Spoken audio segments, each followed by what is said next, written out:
It's designed to do these cuts because when I get it in, it wants to both pull itself deeper and it wants to cut as I pull across. So today we're going to take a look at self-defense knives. And more specifically, we're going to take a look at what type of knife and what type of blade style you should be carrying for self-defense and why it is effective for self-defense over other types of knives.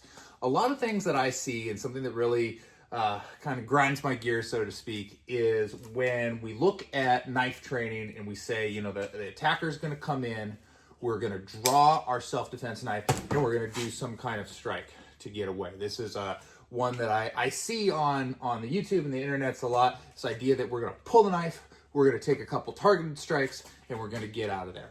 It's really good in theory, but if you are drawing a weapon and taking targeted strikes, why don't we draw a real weapon to take targeted strikes versus a knife? A knife is not for targeted striking in self-defense. A knife is for opportunistic striking. The difference is if this person jumped out and attacked me and we were here, and I can't get to this very effectively to get out and clear, pulling a knife that I can deploy quickly and I can get some strikes in that could do a lot of damage, so I could get out to either draw a better weapon or to just get out of the situation completely is what we're looking for. When we are justified in drawing a knife and striking, especially, you know, strikes like these that they're showing, I'm every bit going to be as justified to draw a firearm. And I will choose a firearm over a knife for targeted striking any day of the week. I will choose a knife over a firearm for opportunistic striking any day of the week. Let's take a look at the difference. So targeted versus opportunistic striking. If we were squared off with one another and you were coming in towards me and I was going in towards you and I'm actively lashing out with my knife trying to hit you in different ways, that would be an idea of targeted strikes. Opportunistic, you jump out, you grab on my back, you're trying to choke me. Well, I've got this arm here. This is an opportunistic strike. I'm not necessarily able to target you because you're trying to unbalance me and I can't really see you, but anything that you can give me and I can reach, I'm gonna go ahead and take that as an opportunity to strike, right? I don't have to actually see the target. I just try to get my blade on the target any way I can. Now, there are certain knives, and particularly certain blade styles, that are going to play into opportunistic striking more so than others. Let's take a look at those.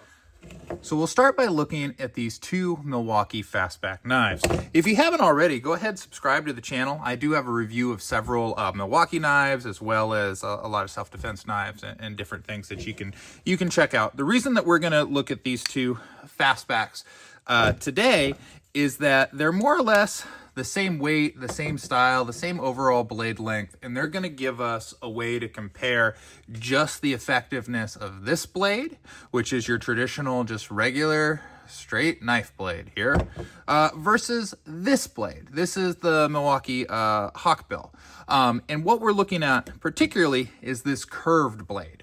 There's a lot of different knives that have this, but this is the one that we're gonna look at how it cuts. So what we'll do is we'll take a look at a couple different strikes that one might use in a self-defense situation. The first one that we're gonna look at is the idea that he's coming towards me, I'm gonna step back or off angle, and I'm gonna strike out wherever I can with my knife, something just like that. So he's coming in, I'm striking and getting away. So we have a very scientific setup here. Got some cardboard. I'm gonna take knife number one. Again, I'm gonna step back, I'm gonna cut out into my opponent, and we'll see what that looks like. Just like so, okay? I'm gonna do the same thing, but this time I'm gonna use my other fastback. So stepping out, striking in. Let's examine those cuts. All right, so here are our two cuts. Let's inspect them. For this knife here, we got on, and as we step back and pulled out, you can see my cut gets less and less deep as it just pulls across. And what starts as a deep cut ends up as a very small scratch. By contrast, the Hawkbill here, it starts with that deep cut And as it comes through, the depth of that cut stays. You can see it rips out here and it bites in over here as well. This has everything to do with that this blade is designed to cut in this motion. Once that tip gets in, it's going to actually do pull cutting as it comes through, versus this knife is designed to cut by moving in. So if we were stepping forward, we would see that this knife biting in would do more damage, but as we step away, it does less damage. So our next self-defense strike that we may do with a knife is we may find ourselves very, very close to the opponent. What I'm going to do is I'm going to put my knife on them, and I'm going to push through as I try to get away. So there's no initial force to the cut. I'm just using the blade to push through. All right, we've freshened up our cardboard here. So we'll take that Milwaukee Fastback here. I'm going to put on, I'm going to push through just like so. We'll do the same thing with the Hawkbill here. Get on, push through. Let's take a look at our cuts.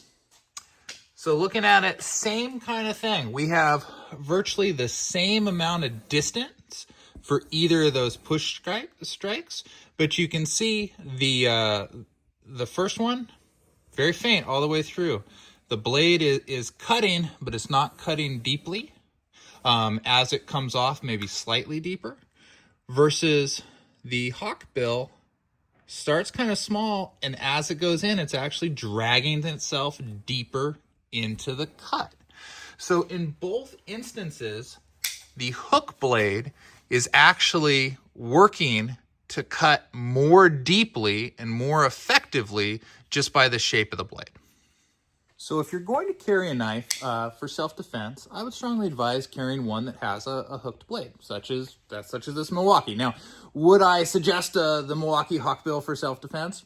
Probably not, although it's not the worst choice. I think these little Milwaukee Fastbacks are fantastic knives for the money. And if you want, subscribe to the channel. We have some reviews of the different Milwaukee knives, as well as many other knives and firearms and self-defense videos. There's a lot of cool stuff to check out.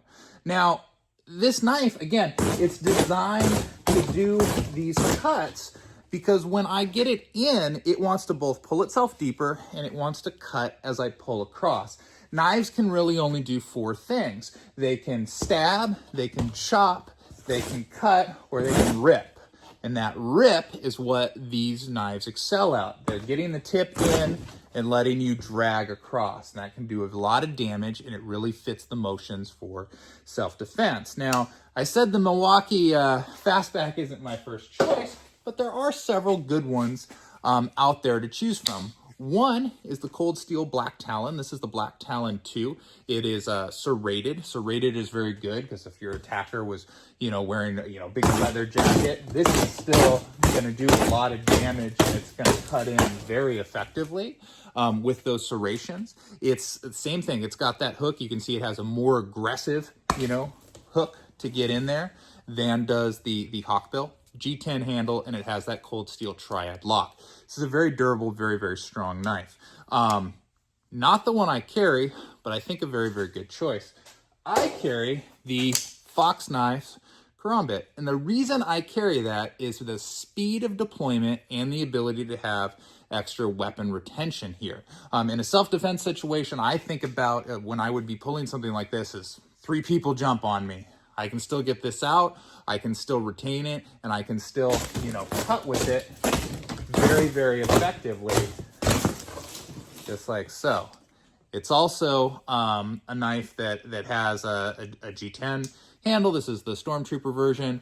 It is very durable, and it has that Emerson Wave that will open against your pocket as you draw. So it's very, very fast. It's, in my opinion, it can be even faster than a fixed bladed knife because you don't have to worry about, breaking a snap or getting it out of a sheath or anything like that. You just get your finger in the loop, pull up, and it's ready for action. So this is the Karambit. I think is the one that I gravitate towards, but these hook blade knives, they're really designed for that ripping and those pull cuts and the motions that are going to benefit you in a self-defense situation. Now, out of everything that you carry in an EDC, a self-defense knife, a knife designed only for self-defense, would hopefully be the thing that you use the absolute least.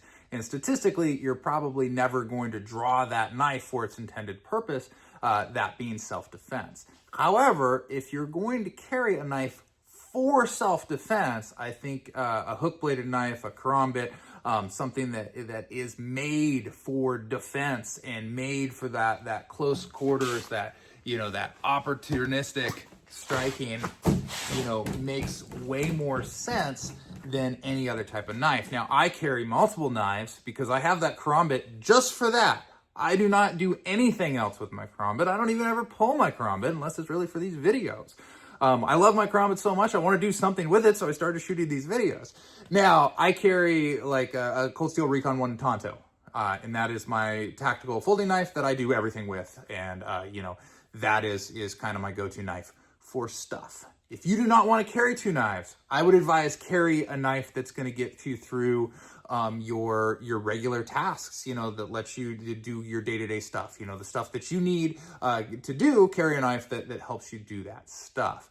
And if you find yourself in a self-defense application, it is purposely fine to use that knife, but don't think of it as only a self-defense tool. That's where I get into you know, getting picky with these other videos that I see out there, because they're saying like, oh, this is how you do knife defense. Is it? Is it? Knife defense is down and dirty. It doesn't look like it looks like in the movies or in the shows or on these videos. You know, if you get attacked and you're lucky enough to get a knife out, just anywhere that you can swing it around and cut, and a knife that's built to just dig in on its own is going to be helpful. Now, in the videos that they show, again, they're usually showing somebody from here. Even at this range, I'm going to go to a different item for self-defense. You know, if you have to defend your life, draw your best weapon, and your best weapon in a face-to-face encounter like this is going to be a firearm. On the ground, there's three people kicking you. You're trying to stay protected, but get something that can create your space and maybe get you an opportunity to get this.